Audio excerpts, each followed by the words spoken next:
everyone. We're so excited to have you join us today for Sharsheret in the Kitchen.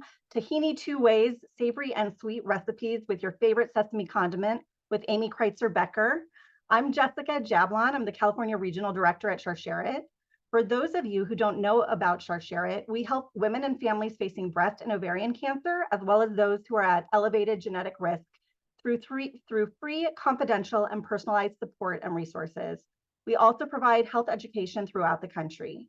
One of our goals is to make sure that we're offering healthy living and cancer prevention information to you during this time and giving you what support you need. And in addition to our virtual services that can be found on our website or by emailing us, you can also access prior webinars on a range of cancer-related topics, as well as access our calendar of upcoming virtual programs through our website. So a few housekeeping items. Today's webinar is being recorded. Participants' faces and names will not be in the recording as long as you remain muted. It will be posted on Sharsheret's website along with a transcript in the next week or so. If you'd like to remain private, you can turn off your video and rename yourself, or you can call into the webinar, and instructions on both of these options are in the chat box now. You may have noticed that all participants were muted upon entry. Please keep yourself on mute throughout the call. If you have questions for Amy, put them in the chat box, either publicly or you can click on Sharsheret in the chat box and submit a question privately to me and I'll ask them through the program. We will send out a follow-up email with tips and recommendations from today's webinar with the recording in the next couple of weeks. So we're very excited to continue our Sharsheret in the Kitchen series, an initiative in partnership with Cedars-Sinai here in Los Angeles to empower those of us at risk for breast and ovarian cancer to make healthier diet choices. We've had really wonderful guests for this healthier cooking series, and we invite you to check out our prior Sharsheret in the Kitchen webinars on our website at the link in the chat. Now, you should have received the recipes for today's program in advance. My colleague is going to put the link in the chat box so that you can download it and print it, or you can see it on your screen. We want to thank our incredible sponsors, Cedars-Sinai, the Cooperative Agreement DP 19-1906 from the Centers for Disease Control and Prevention, Daiichi Sankyo, GSK, and Merck. It is because of their generous support that we have been able to continue to provide our series of incredible webinars. We also want to thank our community partner, Women to Women, for being with us here today. We hope that you will join us for our 2023 Sharsheret Summit, which is going to be happening from October 13th through 31st. The summit brings together thousands of people virtually and in person all across the country at Sharsheret's marquee educational event. Join our national virtual symposiums on the latest hot topics in breast cancer and ovarian cancer. Attend or host in-person and education awareness raising programs with community partners around the country. Learn about the latest screening guidelines and access the most up-to-date data and materials in our digital resource packet. However you choose to participate, the Sharsheret Summit is the source for the latest information on breast cancer and ovarian cancer in the Jewish community. You can find out more information on our Sharsheret Summit website, which is being put in the chat. Make sure to check out the featured webinars, which include our next Sharsheret in the Kitchen program with culinary educator, best-selling author, and Sharsheret board member, Kim Kushner. Now, I'd like to introduce Lori, who is going to share her story. Unfortunately, something came up and she isn't able to be here live, but she kindly pre-recorded her remarks for us.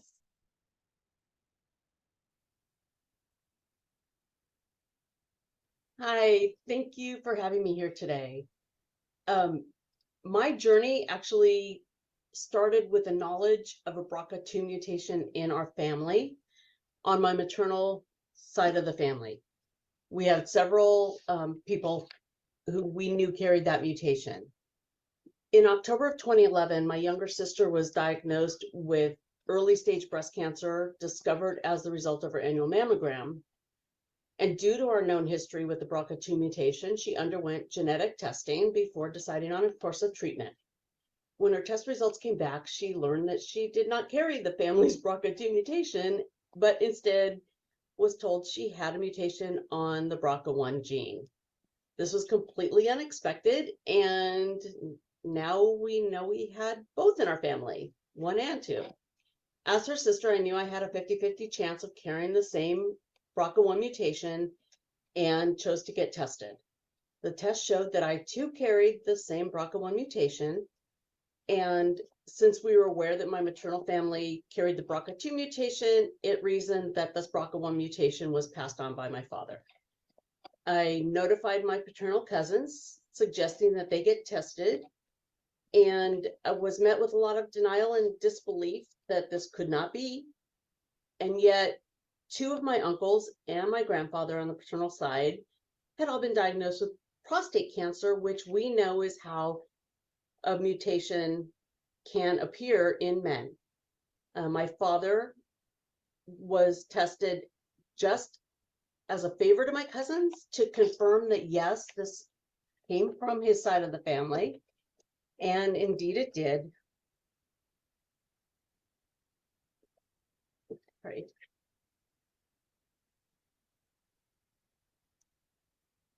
I had already made the decision that if I was BRCA1 positive, that I would have the two risk-reducing surgeries available to me: removal of my ovaries and fallopian tubes, and a double mastectomy.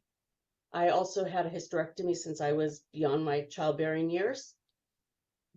These were easy decisions for me to make, but this isn't always the case. I have cousins on my maternal side who have chosen to go through rigorous breast cancer screening rather than have the prophylactic mastectomies. So it's very individual.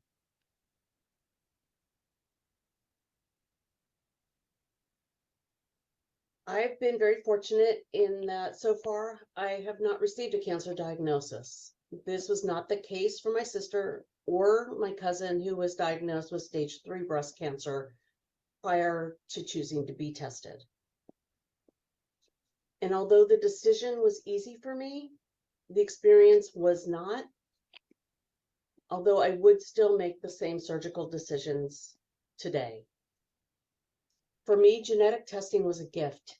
It gave me the incredible opportunity to get in front of and hopefully dodge a breast or ovarian cancer diagnosis, an opportunity that so many women do not or have not had. And I strongly encourage women and men to consider your family's cancer history, and if you see patterns, to seek out genetic testing. Knowing or not knowing does not change what is. I want to thank Sharsheret for being there along the way. Fantastic organization, and they do so much good. And thank you for asking me to be here today, and I wish everyone the best. We want to thank Lori for sharing her important story with us today. If you have a question about genetic testing and whether it's right for you, or if you'd like to schedule a family conference call to discuss your family health history, our genetic counselor is here to help. Please email us at genetics@sharsheret.org. Now I'm excited to welcome Amy Kritzer Becker, who's the founder of the modern Jewish cooking blog, What Jew Wanna Eat, and author of the cookbook, Sweet Noshings. She's also the owner of the cool Jewish gift store, Modern Tribe. After a stint in New York City as a conference producer, Amy moved to Austin, Texas to escape cold weather. And soon after, Amy left the business world to attend culinary school to work on her true passion. As she worked as a personal chef and did live cooking demos and classes at a local supermarket, her blog grew and gained recognition. Amy has had the opportunity to develop recipes such as avocado latkes breakfast tacos or pumpkin fig rugelach. Ooh, that sounds so good. Thank you. It's the season too. Sounds even better. For numerous publications, and she's spoken on the topics of culture, entrepreneurship, and foods at events around the world. Amy and her recipes have been featured in the New York Times, the Wall Street Journal, NPR, the Today Show, and she's a regular contributor to the Food Network. And in fall 2017, she appeared on an episode of Guy's Grocery Games on the Food Network. Amy lives in California with her husband and daughter. And I just want to do a little plug to stay on until the end of the webinar to fill out our evaluation. And you could receive a $36 gift certificate to moderntribe.com. There'll be one lucky winner. And this was generously donated by Amy. So welcome to Sharsheret in the Kitchen, Amy. We're so excited that you're here, and we're looking forward to hearing about your recipe. Thank you so much for having me. This is a cause that's very important to me. Breast cancer specifically has affected people in my family and friends. So I'm really just honored to be here and share some recipes with you. If you have any questions, again, put them in the chat, literally about anything, about what I'm making, about cooking questions in general. If I'm watching the Senior Bachelor tomorrow, yes, I am. Whatever you want to know, we can chat. I like this to be super fun and informal. And I hope you enjoy these recipes. We're cooking with tahini today. If you're not familiar with tahini, you've probably tried it and maybe didn't even know it. Tahini is a sesame condiment. It's super popular in Israel. I love it because you can use it in place of peanut butter, which is great for allergies, and it's perfect in sweet and savory recipes. So today we're actually going to do one savory and one sweet recipe. So I've got some tahini here just to show you if you're not familiar. This is from a brand, Seed and Mill. This comes in a squeeze bottle, which is nice. So it's just a consistency similar to peanut butter. I've got this one more in like a tub from Whole Foods. So you can get it now. I've been using tahini for a long time. Now you can get it pretty much anywhere, Whole Foods, Trader Joe's, Amazon, probably most of your regular supermarkets too. So tahini is very easy to find. You probably had it in hummus. That's probably one of the most common ways to use it, or halva if you've been to Israel, which is that sweet, flaky sesame dessert that's very addicting. So those are just some ways to use it. I'm going to use it today in a unique way. I've got it as part of a roasted sweet potato that's going on a farro salad with a chickpea dressing. So I'm using the chickpeas to kind of make a dressing. It's like a hummus type dressing, and there's tahini on one of the toppings. Then we're going to make a healthy dessert. It sounds a little crazy. So it's a chocolate avocado mousse, but the avocado just adds richness and healthy fat, and you'll really just mostly taste the chocolate. And then there's tahini in that as well. So let's get started with the salad. So I'm going to start with the dressing. So this is a dressing inspired by hummus. It doesn't actually have tahini in the dressing, although you could definitely do it. Definitely add it in there. So I'm going to start with my little food chopper here. And I've got some chickpeas. We're going to do about, I'll be honest, when I cook, I normally do not even measure. So I'm going to, and you don't have to measure for these recipes. They will come out if you don't even measure, I promise. These are very forgiving recipes. So I'm going to do about a cup of chickpeas here, and we're going to do one garlic clove. I'm actually going to do two. I always have more garlic than the recipe calls for, like even my own recipes. I should just have said 2 cloves of garlic. So I always cut off like the little end of the garlic. And then something I like to do too is split the garlic in half. And you maybe see, you can't really see it here. There's like a little like white line in the middle, and I just scoop that out. That's a little bitter, I noticed. So if you find sometimes when you're cooking with garlic in your recipes a little bitter, I just take out that little bit there. And if you're cooking with like 20 cloves of garlic, no, I would not do that. But if you're cooking with 1 or 2 cloves, I find just taking out that little piece makes a difference. So I'm just going to pulse this together to start. Move my knife so it doesn't shake off the cutting board. Here. Well, it would help if this turned on. There it goes. Let's just chop that to start. And then we're going to add some olive oil. So you want to use a really good quality olive oil for this, since it's like your dressing recipe. But also I just always try to use a good quality olive oil. And this, oh yeah, I should measure. This is a 1/4 cup. A 1/4 cup of olive oil. And then some lemon juice. I always use a nice citrus or acid in my dressing. I think it really balances out the flavors. And with a lemon or lime or orange, whatever, if you roll it out, it really will help the juice get juicier. And I don't have a lemon juicer, but I'll just do that, cut it in half, and then squeeze in here, and you can see all the juice coming out. So this is 1 large lemon, so that's going to be about 2 tablespoons there. I'll do my other lemon. And this is basically how you make hummus too. This one's going to be a little thinner. So that's how it's going to be the dressing for our salad here. So we've got our lemon here. And then we're going to do towel here. We're going to do some cumin. Cumin, I would say, is one of the spices I use the most. I just love it. And it kind of transcends like Middle Eastern, Mexican flavors. So I use cumin in a ton of recipes. So I'll put a good amount in here. And then we're going to puree this up.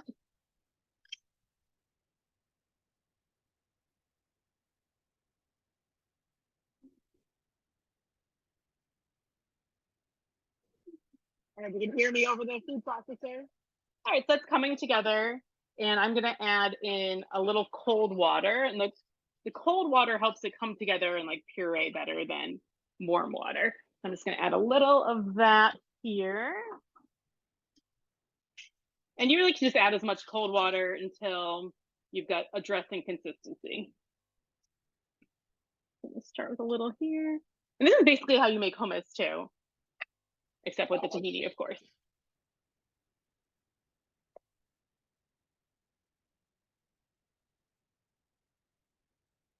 Like Okay, so the that looks quietest great. mixer. Oh, is it quiet? Okay, well, I have my headphones in. I stopped talking because I wasn't sure if you could hear me. So then we're gonna do a little salt and pepper today. So I'll just keep talking then. I can keep talking. That was I always use kosher salt. So I get a little salt here. good. I love this little food chopper I use constantly. It's such a nice kitchen tool. And you don't have like your huge food processor to clean every time. No, it looks like it's the perfect size to make something like this. It is perfect for dressings. We use it a lot. I'm gonna add a little more water. There was a couple of questions that came in. Okay. Somebody wanted to know what is a good quality olive oil? They said that they use Kirkland brand. You know, Kirkland, Costco actually makes really good products. I will say that. This one, I like to use California olive oils. I live in California.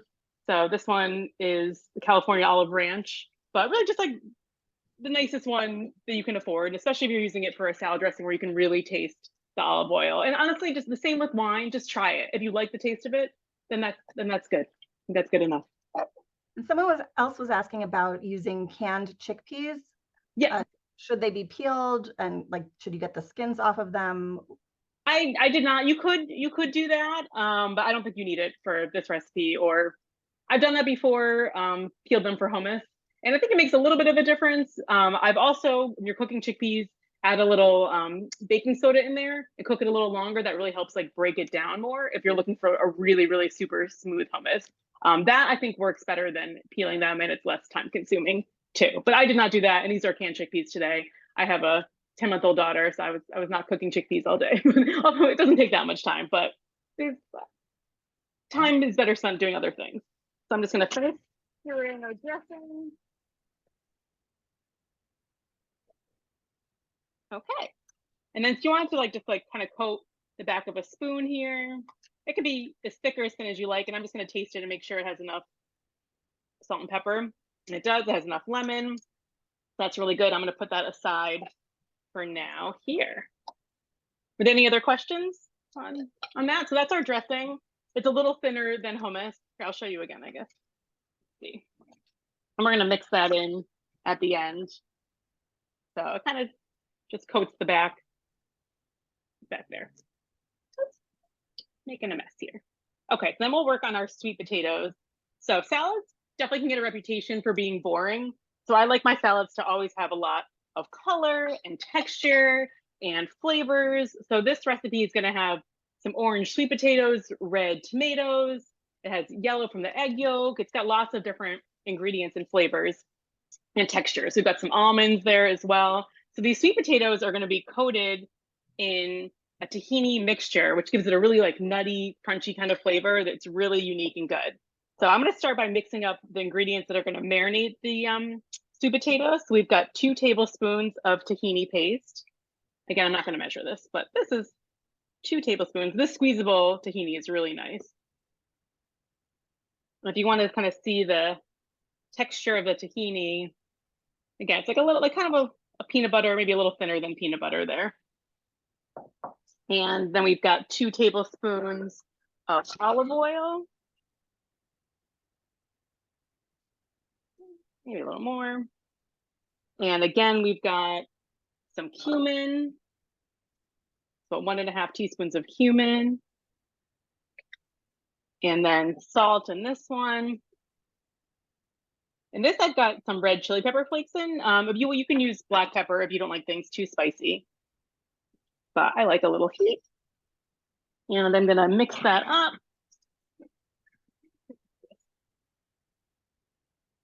What's the brand of the tahini that's squeezable? This one is Seed and Mill. It's a tahini and halva company in New York. And this is a new product of theirs. Yeah. And they also actually they have a spicy version too that's also really good. So I'm just gonna mix in these. This is our marinade for the sweet potatoes. And then I've got like these are like the cutest sweet potatoes I've ever seen. They're so little. So I'll just peel some of these. You just want to peel. This is then we're gonna do about 2 cups of sweet potatoes. And then we're gonna roast them and then just put together a salad and that's it. Most of this you can also do ahead of time. I find the sweet potatoes are like a little better fresh out of the oven, but you can definitely refrigerate them for a few days and serve them at room temperature too. So I was asked to do some recipes that were good for Sukkot as well. And I think these would be really great to make ahead of time. They're great to eat outside in your sukkah, and they've got kind of some fall festive flavors here too. And you can kind of also take one element of the salad too if you wanted to. You could just do the roasted potatoes as a side. You could use the dressing on any dressing. So that's why I love creating colorful, unique salads, and you can kind of mix and match some of the elements to create your perfect salad. So I'm just going to do these 2 sweet potatoes to start here. So whenever you're cutting anything with a round end, you want to make it flat as soon as possible. And that is just so you don't cut yourself. If you're trying to cut something that's round, it's moving, things are crazy. So I always cut off the ends and then cut it in half with anything round, like eggplant or any, now you have a flat end. So it's much easier to cut and much less likely that you're going to cut yourself here. And so these, you want to make them about 3/4 of an inch cubes here. I'll do my other one. So what I like to do is just kind of cut maybe 3 planks here and then cut it this way. So you're going to make a grid. And they don't have to be perfect. These people, I think, get really stressed about cooking. It's just food. I think it's fine. They're not all the exact same size. Maybe some will cook a little faster, but it's okay. So this, oops, I dropped one. This is about what we're working with here. Let's see, this one was a little big. I'm going to cut that one in half. Okay. And then I'm just going to add them to my marinade. I guess we're not really marinating it, coating it. I'm going to do my other ones here. And then these only take about 15 to 20 minutes to cook, depending on the size. One more here. Okay. And our last one. And again, you want to make sure you have, I'm not sure how experienced our cooks are watching today. You want to make sure you have a sharp knife, which, contrary to popular belief, the sharper the knife is actually less likely that you'll cut yourself. When it's dull, you're going to really try to work in there, and then you might slip and cut yourself. And this is a nice sturdy wood cutting board. If you're using a plastic cutting board, I put a damp paper towel underneath, and that actually helps it from slipping. And then you just want to stand very straight to the cutting board, and that's going to help you cut nice even pieces as well. So here we've got our sweet potatoes, and I'm just going to coat it in the tahini mixture here. Do you get your knives sharpened regularly? I have a knife sharpener that I use. It's like a, what do you call it? A stone. So I like to use that. But yeah, I definitely recommend getting them sharpened regularly if you don't do it already. So here they are ready to go. And I've got my baking sheet here. And you want to spread these out in one single layer and not crowd the pan too much. Otherwise, you're going to not get that nice browning on there and they're not going to cook evenly. So this isn't quite the 2 cups in the recipe, but you get the idea. Okay, so that's all ready to go in the oven. There's an oven here. Okay. And now we're ready to assemble. I've already got, with some TV magic, some sweet potatoes already ready. And there were more, but I've been eating these today. So this was my lunch. So I'm gonna clean up this. Was asking if you can air fry them instead of baking. Yeah, you could definitely. I do not have an air fryer, and I've never used an air fryer, but I do not see why that wouldn't work. I think air frying would be really great with these for sure. That's a good question. Okay, so now we've got our salad here. So this has arugula and farro, which is a really nutty, high fiber grain. So I think it makes it like a really interesting salad with a lot of different flavors and textures. It's not too soft, something that's like quinoa can be a little mushy, I think. Farro is like a really sturdy grain. So I love it. It's one of my favorite ones, and it's just nice that it's high in fiber as well. We're gonna take our dressing, and then there's some arugula. But again, like if you don't like arugula, you could use spinach, you could use kale, whatever you like. So I'm just gonna toss this with our dressing. And if you're gonna make it ahead of time, I would toss in the dressing right before you're gonna serve it. Especially with the farro could stand up to it, but the arugula will start to wilt a little bit. You've got that ready to go. And then I've got lots of different toppings here. So I've got the sweet potatoes, which are kind of our star. Somebody, and then, yes. that they just made farro tonight for the first Oh, time. really?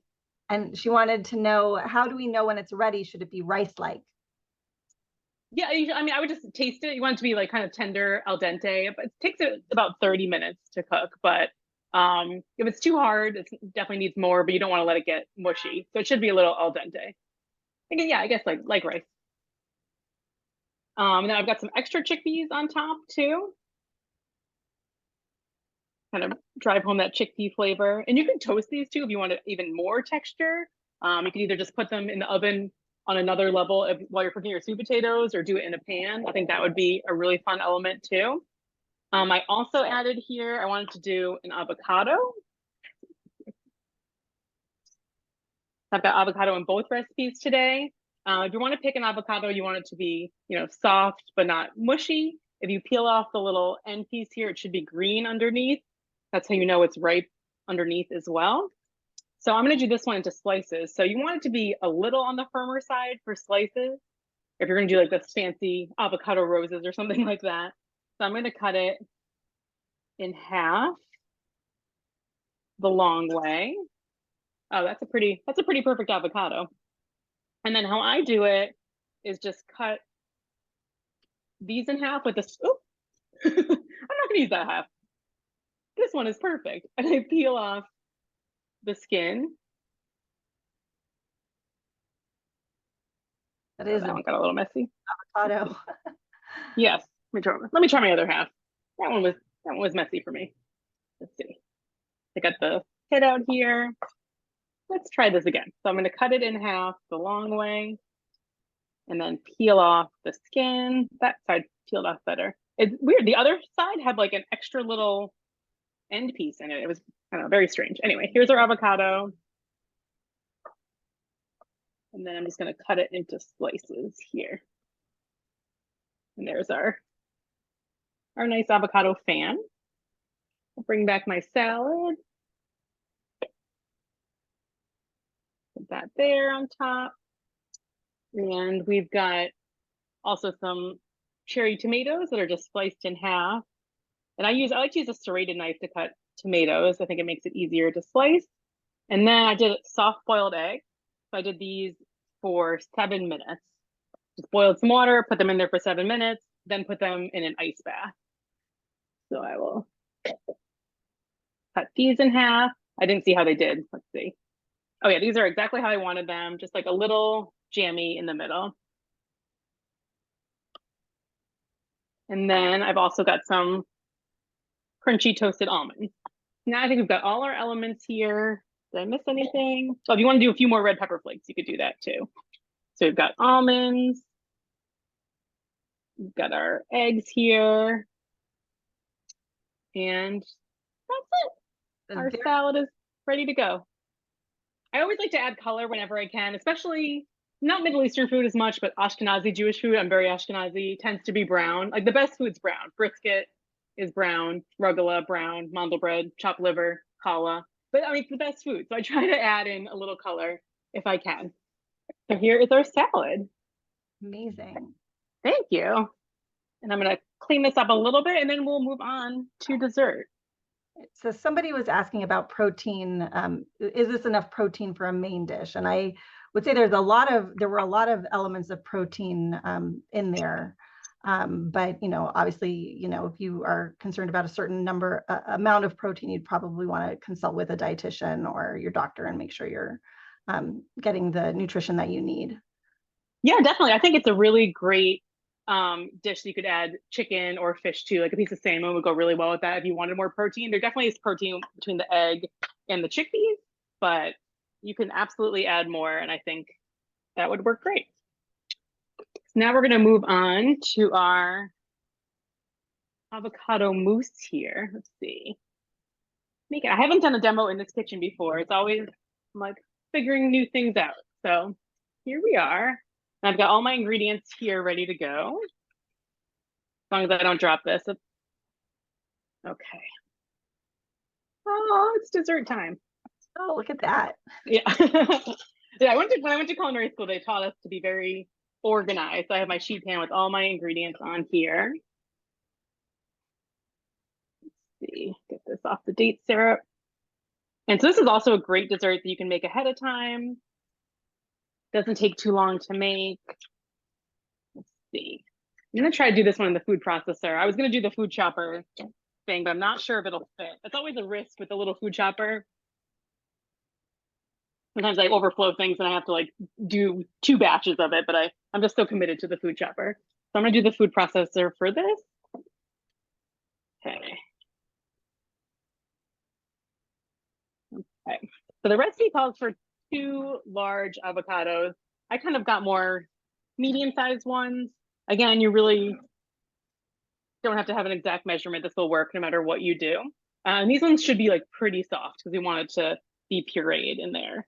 So I'm going to do 3 of the more medium, squishier avocados. And this one's fine if you get some ugly avocados because we're adding chocolate. So it's going to be brown anyway. So if there's some brown pieces in there, that's totally fine. This one, no problem.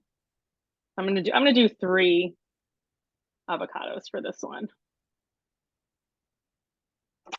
And then we're gonna scoop them that was good. Scoop them in our food processor here. Let's see. One. Now I have lots of avocado in my house now. I'm definitely gonna make some guacamole tomorrow. Yum. Yes. Are there any other questions as I'm adding in these avocados? Somebody was asking what else you can use date syrup for. She said that she bought it to make a honey cake for Rosh Hashanah, and was curious what other uses you can find in it. Yeah, so there is date syrup in this recipe, which you could also use honey. So really anywhere that you would use honey in a recipe, I think you could use date syrup. I really like it just drizzled over some yogurt just to add a little sweetness as well, or some ice cream kind of instead of a chocolate syrup. So you can kind of think of it just as a little extra sweetness. And I'm sure there's some other recipes out there using date syrup, but you could also use it maybe to make those little like nut kind of chewy. I don't have a specific recipe, but kind of like a little nut and date ball thing. You could use some date syrup for that. I think that would be really good. So I think the more I think about it, I'll come up with some more recipes too. But it's a really nice way to add sweetness. It's just from dates, so there's no additional sugars added. So it's I think a healthier option for that too. And someone said that they use it in their challah and also yogurt. Oh, I didn't think of it. Yeah, I guess instead of honey and challah, I've never tried that, but I will try it now. It probably would maybe make it a little richer color too. That might be nice. Yeah. So here we've got our avocados in here, and this has melted chocolate, and you want to get, again, like a really good quality chocolate and the kind of chocolate you want to eat. So this is semi-sweet. So I'm going to add that in here. And this is only 4 ounces of chocolate, so it's really not too bad in terms of the sugar. And then the rest of the sugar will come from the date syrup. So I've got that. This is cocoa powder, so that has just some more chocolate richness. Someone was asking how long you can keep the mousse in the refrigerator. I would say like 2 to 3 days. So you can definitely make it ahead of time. You should actually make it a little bit ahead of time so it has time to set. And then I think a few days it would still be just as good. So this I used actually oat milk, 'cause that's what I had, but you could use any kind of milk, dairy or non-dairy would work here. And I'm gonna get the date syrup now. So a secret when you're mixing when you're measuring honey or something like date syrup is to add a little oil or a little melted butter to your measuring cup. So I'm gonna add a little oil and that helps it slide right out. Otherwise, most of it sticks and you're not getting an accurate measurement. So if there's a recipe that's using oil or melted butter and honey or date syrup, I would measure the oil first. I'm just gonna kind of mix. This recipe does not have any oil, so I'm just gonna coat it in my cup here. Add the date syrup. And this date syrup I just got on Amazon too. And then pretty much all came out. And I didn't even do the best job adding the oil. So we've got the date syrup, a little vanilla. Yeah. No, I see there's a comment, that's genius with putting the. Oh, I don't know where I first heard that, but I've been doing that a long time. I do that definitely for my hollow. I get the oil and then I do the honey. And then, and I'm loving the squeeze bottle. This is not an ad. It's just so much easier. It's about 2 tablespoons of tahini paste. And then I've got a pinch of sea salt. I always add salt to my desserts, especially with the chocolate dessert. I just think it brings out the sweetness. So you definitely don't want to skip this step, just a little bit of salt. And okay, we're ready to mix this. Hopefully this will all come together. Let's see. There it goes.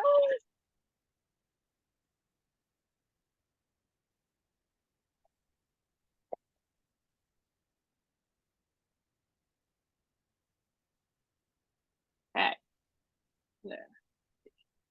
Some of the cocoa powder stuck on the sides, but it's okay. Gonna mix it a little more, and then you can basically just eat this as is. It's pudding. But if you refrigerate it, it'll set and get a little more like a mousse. Gonna mix it one more time.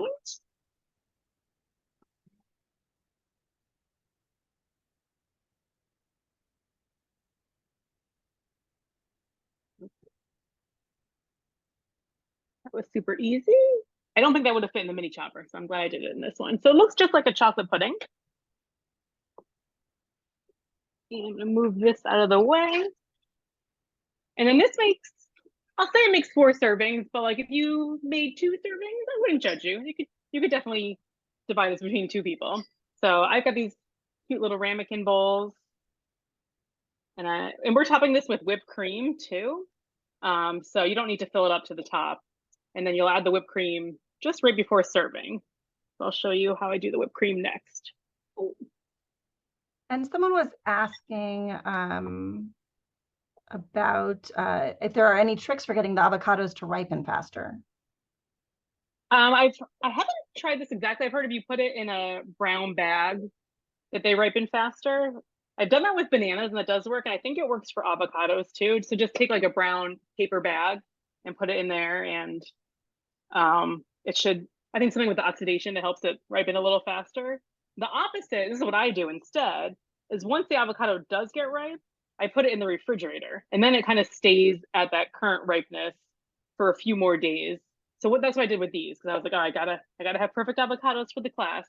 So I got them, I guess, on Saturday, and then today is Wednesday. So by like yesterday, they were perfect. So I put them in the fridge and they were still perfect today. They looked good. Thank you. Yes, that was like a, there's always like what can go wrong during the class. I'm like, if I open the avocado and it's hard, that's not going to work for this chocolate mousse. So.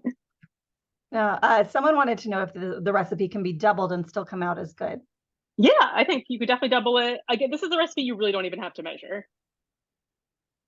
Because the avocado is not a precise measurement. Like it's 2 large avocados. You could do more chocolate if you want it chocolatier.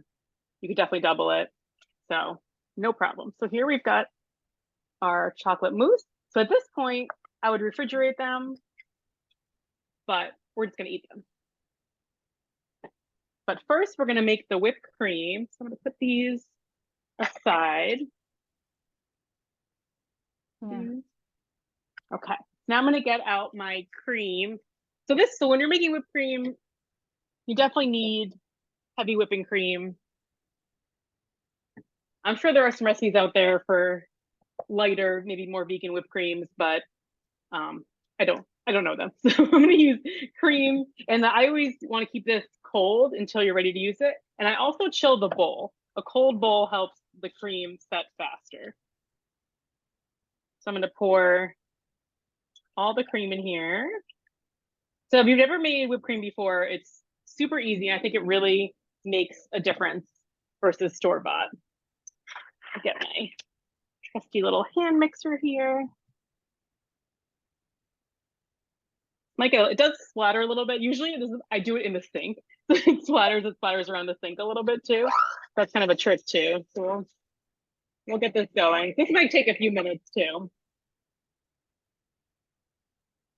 Are there any other questions as I'm making our whipped cream?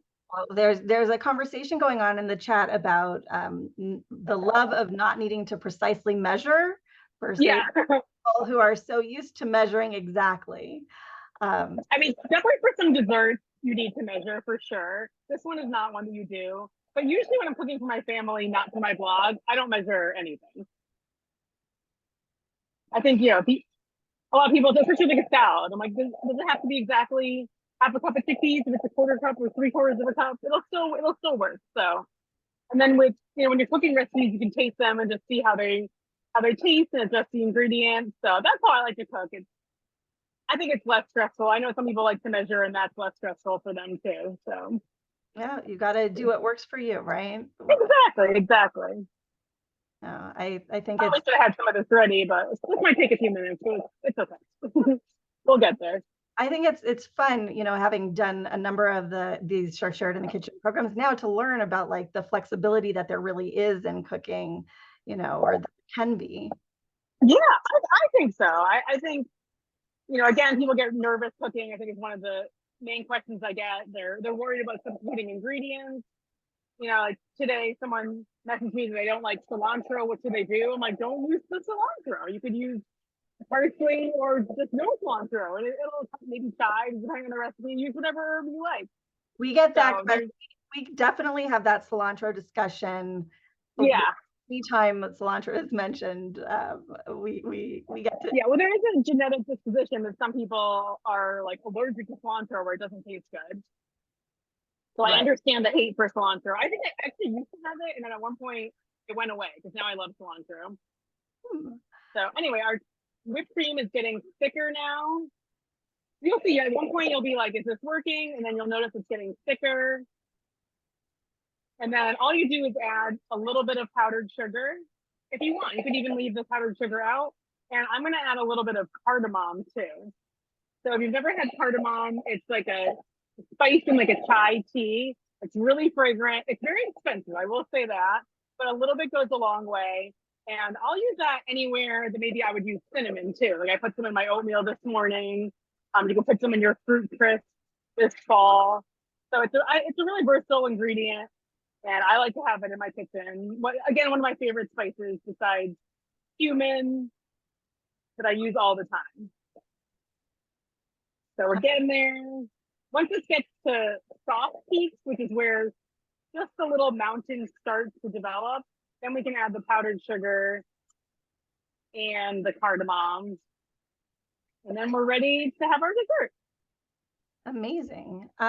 Someone asked what brand your food processor is, the one that you used in the beginning with the dressing. Oh, that one is, where did it go? It's Hamilton Beach. Honestly, I think it's like $10. Like they're so cheap. We use it. It's probably the most used kitchen tool. I had never even seen it, and my husband had it when we first met, and it's like a staple for him. And now we actually end up we had 2 of the bowls now, because one is always dirty, so we like always have one available. Okay, so this is really coming together nicely. Okay, so you can see we've got just some peaks starting to form here. So I'm going to add a little bit of powdered sugar. and maybe a little more. I think I said 1 tablespoon in the recipe, but that's, again, whatever you feel like. And then some of the cardamom. So I've got, looks like this. So kind of a nice light brown spice. If you've never tried that, I recommend it. But if you don't want to buy it, you could use a little cinnamon in this, or just nothing, whatever you feel like. And I keep mixing those. For the whipped cream that you used, the I'm like the creamer that you used, the heavy cream. Yeah. Was that a particular brand? Was that I just used whatever heavy whipping cream they had in the small size, my supermarket. So this happens to be an organic local one, but I don't think it matters that much. Unless you decide you want to use a really fancy cream. But wow, I love okay, almost ready. In the chat, there's a whole long conversation about cilantro now. So it's a very controversial thing for sure. Clearly. Okay. So you want to do your whipped cream just until it forms together. If you overmix it, then you'll start to get butter. So this is perfect fluffy whipped cream. And you can, again, like adjust it to taste a little bit if you wanted some more sugar to add it a little sweeter, a little more cardamom. I might add a little more of the cardamom actually. There we go. I don't know, I really like that flavor. And so then you can top your chilled mousse. Ours are not chilled, but we'll pretend. We'll just pretend. And you don't have to chill it. If you don't chill it, it's pudding. It's still good. So here's one of the mousse. I don't know, mousse plural. I don't know. We'll put that on. And this is kind of like a rustic dessert. I mean, you could make it really piped out and fancy if you wanted to, but I'm just going to spread it on top. If you have some fresh figs this time of year, that would be really great on top. For garnishes, I always like to do something that's in the dish. Like I wouldn't add, one of my pet peeves is when they just put like a whole thing of like rosemary on top. Like you can't eat the rosemary and there's no rosemary in the dish. Like why is there like a plant growing out of my food? So for this, I'm going to either do some fresh figs or I just have some sesame seeds, which I think add a nice textural element to it. Put it on top. If you wanted to, you could do like a little like design with the sesame seeds. So I'm going to put some more whipped cream on this one. Let's see. You could do like a little, just like a little line. I think that would be pretty. Or I could do an A for Amy. Can I do that? Yeah, kind of. There we go. And that's it. So yeah, I would have those chilling. You can make the whipped cream ahead of time. You can actually assemble them ahead of time too. I would put the garnishes on right before you're serving. But so these are really great. I love when you're hosting to have as many things ready ahead of time as possible so you can really just enjoy the time with your guests and not stress. And both of these dishes are really easy to do that. So I recommend them. Are there any other questions about these recipes or just in general about cooking, blogging, life, whatever you like? And everything that goes along with it. No, Yeah. there's somebody had pointed out for non-dairy folks that there's some delicious brands out there for non-dairy whipped cream, and you could just put some cardamom on top of that. If you want that, but I think this is such a fun, healthier dessert. Thank you. Yeah, and the recipe itself is vegan without the whipped cream, so it's really, unless you're allergic to avocados or chocolate, I think almost everyone can have it. Yeah, no, that's great. Well, we're so thankful for you to joining us tonight, and my pleasure. This has been so fun, and I love how simple the recipes were and how beautiful that they looked, and I'm gonna have to make them myself. So thank you. Yeah, let me know if you make them, if they come out, or if you have any questions along the way. I'm happy to help. But yeah, I think cooking should be fun and laid back and not stressful. So I hope these recipes add to that. That's amazing. Thank you so much. And they can be healthy but still taste good. Hopefully these are that as well. That's always even better, right? Yes. Well, this has been great. Thank you so much. We recommend that you follow Amy on her social media and check out her website. Special thanks again to Lori for sharing her inspiring story with us. please take a moment to fill out the brief evaluation survey that is in the chat box now. Like I mentioned, we're giving away a $36 gift certificate to moderntribe.com to one person who fills out the survey. Thanks again to Amy for donating that. Evaluations really do inform future programming, so we really appreciate any of your feedback. Please never forget that our social workers and genetic counselors are here for you and your loved ones. Sharsheret provides emotional support, mental health counseling, and other programs designed to help you navigate through the cancer experience. All are free, completely private, one-on-one, and our number is 866-474-2774. You can also email us at clinicalstaff@sharsheret.org. Finally, I want to share our next national webinars with you. These are all part of the Sharsheret Summit that I mentioned earlier in the webinar, and registration for all of these programs can be found at the link in the chat.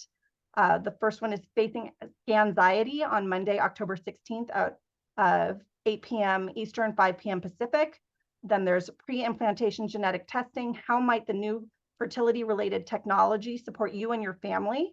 That's happening on Monday, October 23rd at 8 p.m. Eastern, 5 p.m. Pacific. And then we have the next Sharsheret in the Kitchen, Fall Favorites with Kim Kushner on Thursday, October 26th at 8 p.m. Eastern, 5 p.m. Pacific. And finally, our Artificial Intelligence and Breast Cancer, What Does the Future Hold? That's happening on Monday, October 30th at 8 p.m. Eastern, 5 p.m. Pacific. You can also check out our website regularly to see what other topics are coming up, and the link for that is in the chat. All of our recordings and transcripts are also on our website from our prior webinars, so please check that out.